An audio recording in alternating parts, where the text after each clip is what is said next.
चारों तरफ हरियाली, धान के खेत और मिट्टी के घरों से घिरा ये रघुनाथपुर गांव के आखिरी छोर पर है एक शमशान और उसी शमशान के पास बहती है सरस्वती नदी। और हर अमावस के रात इस शमशान के मंदिर में माँ काली की पूजा होती है। गांव वाले कहते हैं ये मंदिर बहुत जागृत है, लेकिन जैसे ही शाम ढलती है शमशान के आसपास गांव के कोई भी नहीं जाते। शाम हो गई लेकिन अभी तक दामाद, बेटी, पोता नहीं आए। आप किसी से कहिए ना कि जाकर देखे वो अभी कहाँ है। चिंता मत करो भाग्यवान, बेटी दामाद अभी आने ही वाले होंगे। उधर शमशान के रास्ते पर बैलगाड़ी प्रवेश करके कुछ दूर जाने के बाद अचानक बैलों को कुछ दिखाई देता है कि जमीन के अंदर से एक हाथ बाहर निकल रहा है और पेड़ के पीछे से एक चुड़ैल उन्हें घूर रही है। ये देखकर बैल डर से चिल्लाने लगते हैं। हट हट हर हट हट, तुम दोनों को क्या हुआ? इस तरह से रुक क्यों गए और इस वक्त ऐसे चिल्ला क्यों रहे हो? अरे ये भैया, क्या आज हम पूरी रात यहाँ ही खड़े रहेंगे? माफ करना बहू रानी, शायद बैल बहुत डर गए हैं। शमशान की रास्ता किसी डरावनी चीज को देखकर आगे नहीं बढ़ रही है। सुनो भाग्यवान, यहाँ खड़े रहने से कोई फायदा नहीं। ये शमशान किसी तरह पार कर लेंगे तो नजदीक ही ससुराल है।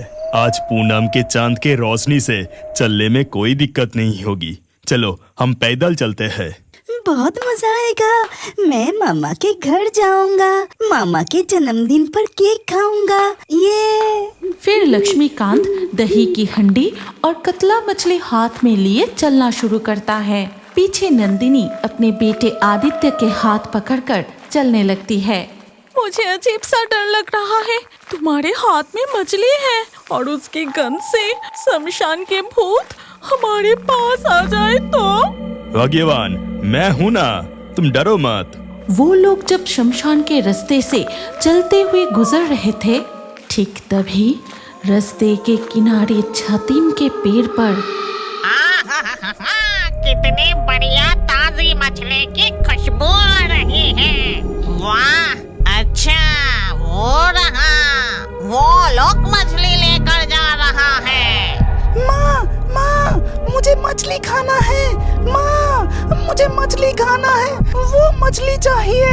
चुप हो जा बेटा, लगता है वो लोग कोई रिश्तेदार के घर जा रहे हैं और उनके साथ एक बच्चा भी है। अगर मैं उनके सामने जाऊंगी तो बच्चा डरकर रोने लगेगा। नहीं, मुझे मछली खाना है। मुझे मछली खाना है।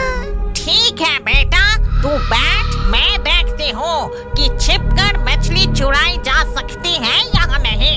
ये कहकर चुड़ैल पेड़ से छलांग लगा के नीचे उतरती है। ये आवाज कैसी? इस सुनसान शमशान में ये आवाज किस दिशा से आई? भाग्यवान, तुमने सुना वो आवाज? हाँ जी, पीछे से ही वो आवाज आई।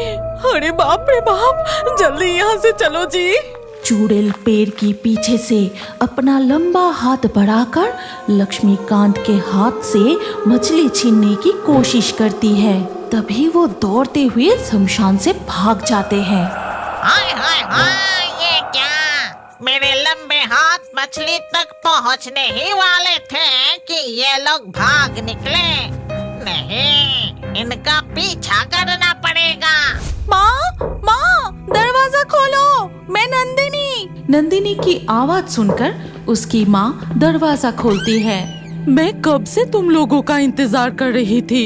इतनी देर तक कहाँ थी? वो सब मैं बाद में बताऊंगी। पहले अपने दामाद के हाथ से मछली और दही की हंडी लेकर रसोई में रखो। लेकिन चुड़ैल और उसका बेटा उनका पीछा करते करते जमींदार के घर तक पहुंच जाते हैं। माँ, मुझे अभी मछली खाना है। मुझे अभी मछली खाना है। रुको बेटा, अभी सब जाग रहे हैं। जब सब सो जाएंगे तब हम चोरी छिपे रसोई में घुसेंगे और तू जी भर के मछली खा लेना, ठीक है?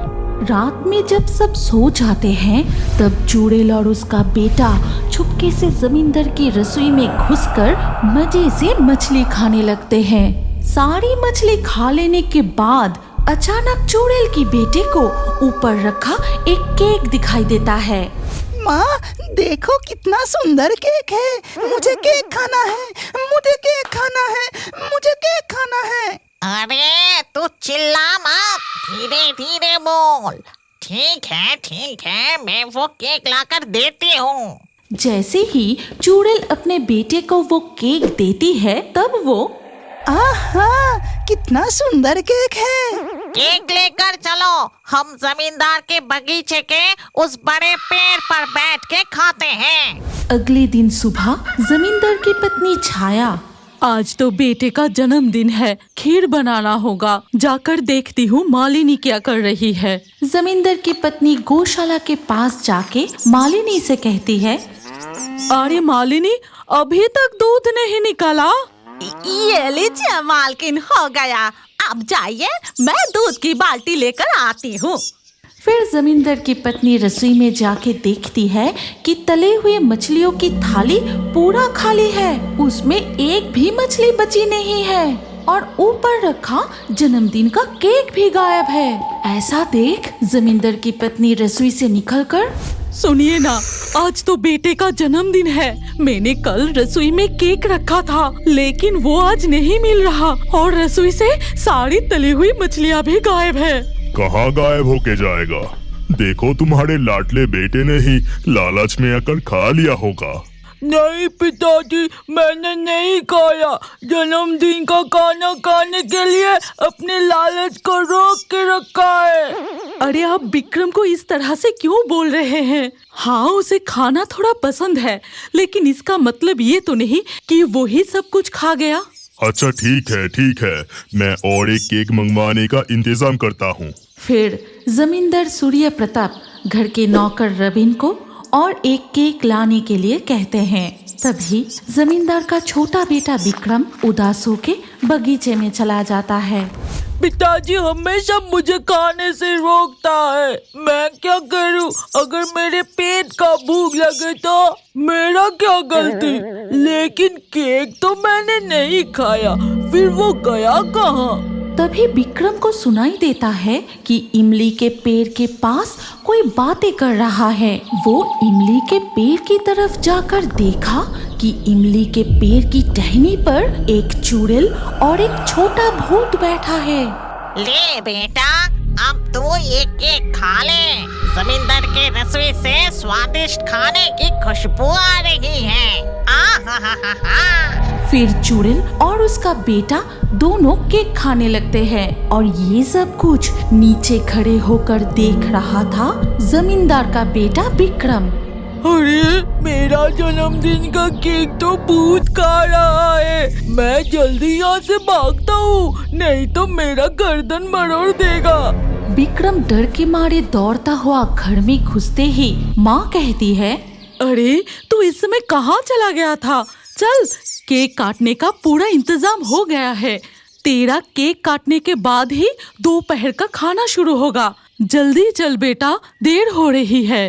माँ, हमारे आंगन के वो इमली के पेड़ पर। अब इमली के पेड़ पर क्या हुआ? तुझे इमली खाने की कोई जरूरत नहीं, चल पहले केक काट। इसके बाद जमींदार का छोटा बेटा केक काटना शुरू करता है। घर आए उसकी बहन, जीजा, भंजा और बाकी परिवार के सदस्य मिलकर विक्रम का जन्मदिन मनाते हैं। जब सब खुशी में व्यस्त होते हैं तभी स्वादिष्ट खाने की खुशबू से विक्रम उनके रसोई की तरफ जाता है और रसोई में जाकर देखते हैं कि वही इमली के पेड़ वाली डरावनी चुड़ैल और उसका बच्चा खीर खा रहे हैं।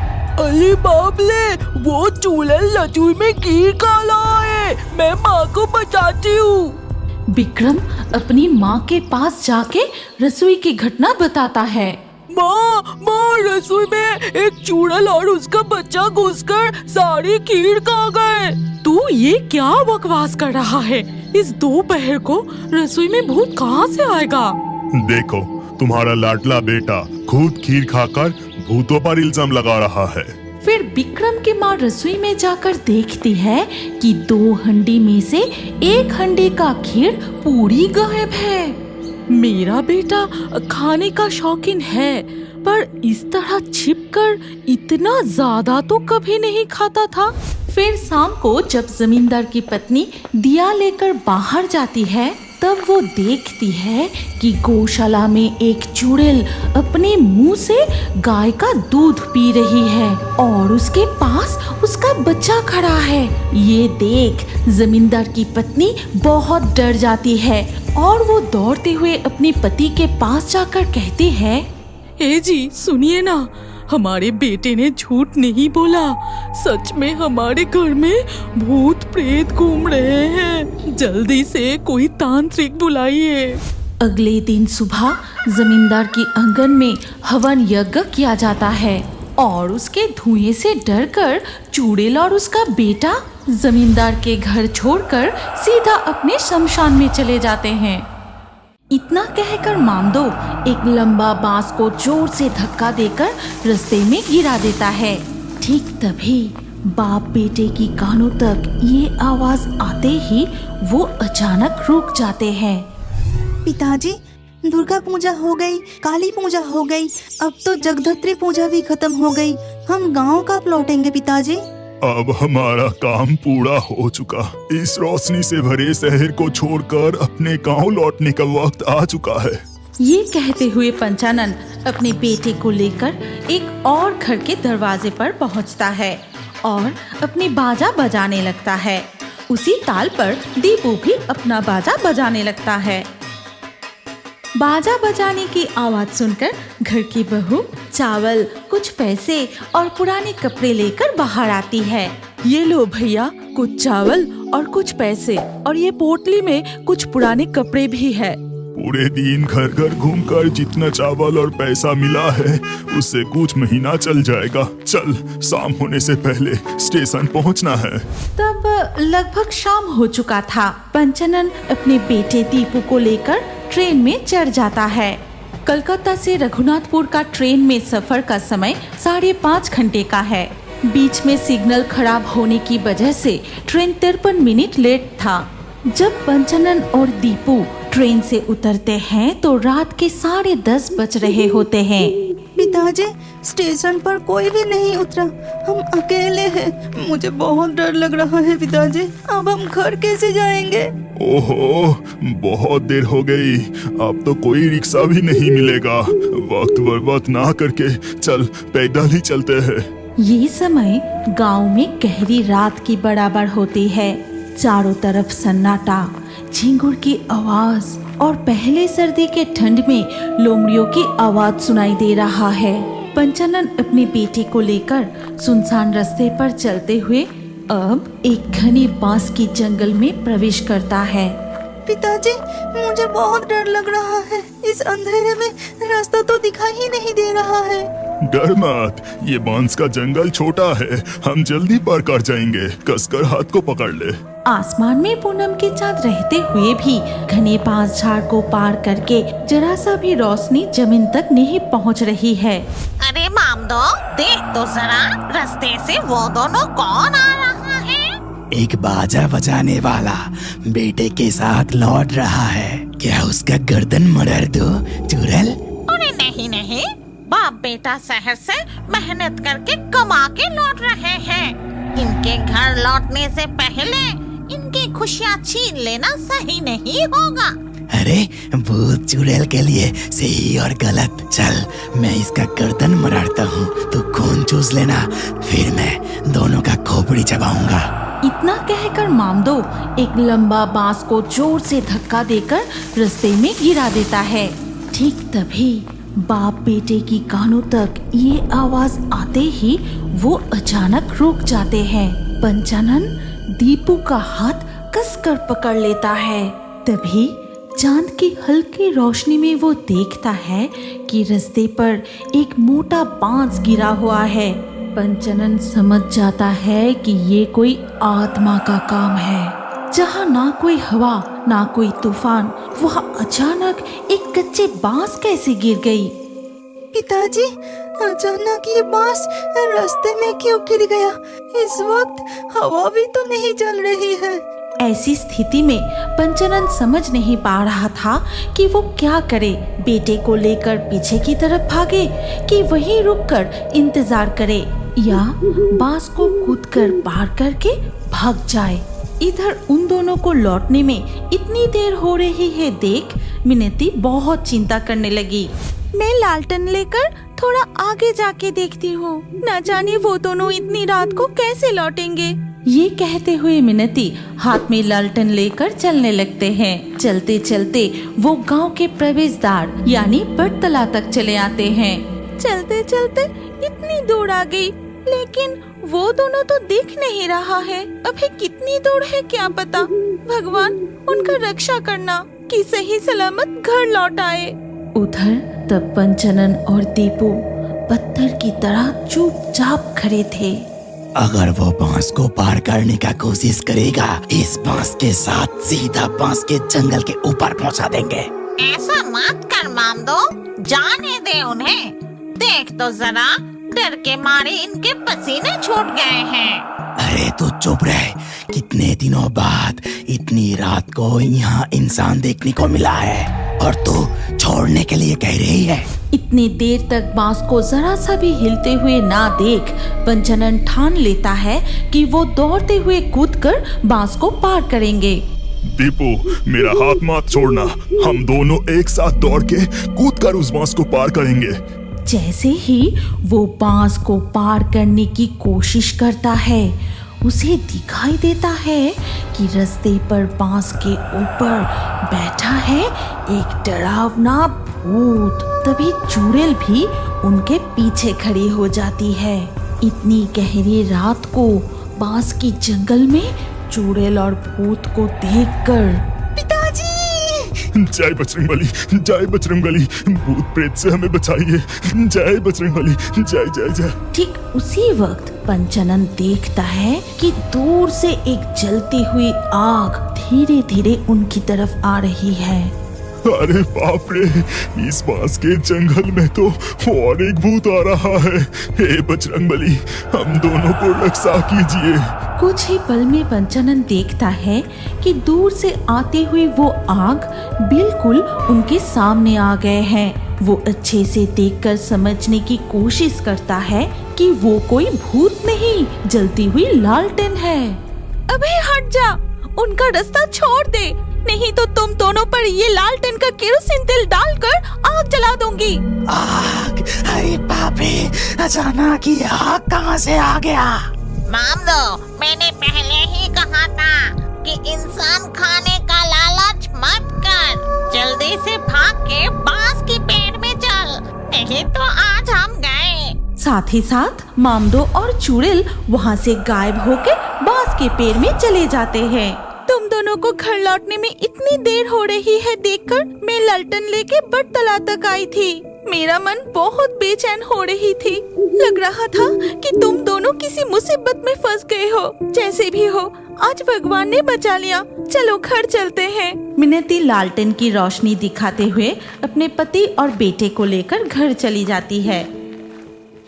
क्या अब बड़े होकर भी कार्टून देखना पसंद करते हैं? तो अपना नाम कमेंट करें और हमारे पिछले वीडियो से लाकी ड्रॉ में चुने गए नाम हैं सुयश, अनूप, सेनिल, दिव्या, पल्लवी, नीलेश, आरती, रिजू, सलोनी, उज्जला, अमरजीत, सोनम, अनमोल, कविता, विष्णु। जिन दर्शकों ने हमारे चैनल को सब्सक्राइब करके फिर कमेंट में अपना नाम लिखा, हमारे अगले वीडियो में उन्हीं के नाम चुने जाएंगे। इसीलिए फेयरी टून्स यूट्यूब चैनल को जरूर सब्सक्राइब करें और स्क्रीन पर आई हमारी अगली कहानी भी देखें। उसमें भी आपका नाम हो सकता है। अगर नाम नहीं आया तो अगले वीडियो में आपका नाम लिख दीजिए। सोच क्या रहे हैं? जल्दी से क्लिक करके देखिए।